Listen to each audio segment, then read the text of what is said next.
মায়ের মতো আপন এই পৃথিবীতে আসলে কেউ হয় না।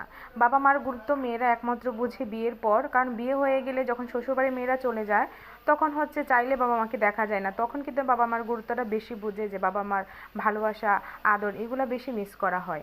আর বাবার বাড়ি থাকতে কিন্তু এতটা কিন্তু বোঝা যায় না। যাই হোক, কিছুক্ষণের জন্য বাবার বাড়ি গিয়েছিলাম।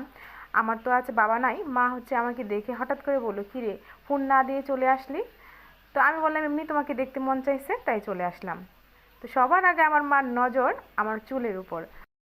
আম্মা আমাকে বলল আমি কেন চুলে তেল লাগাই না। আমি বারবার বলতেছি যে গতকালকে শ্যাম্পু করেছি, তেলটা এখনো লাগানো হয় নাই। আম্মা বলল যে আমি তো জানি তুই চুলে তেল লাগাতে পছন্দ করিস না, আচ্ছা ঠিক আছে আমি লাগাই দিই। আমি বারবার না করার পরেও আমার আম্মা জোর করে এক প্রকারে আমার চুলে তেল লাগাই দিল। তো তেলটা লাগানোর পর আমি হচ্ছে চলেও আসলাম, কিন্তু এখন পর্যন্ত আমার মাথায় আম্মার দেওয়া চুলে তেলটা আছে। তো মাথায় যখনই হাত দিই তখনই কিন্তু আম্মার কথা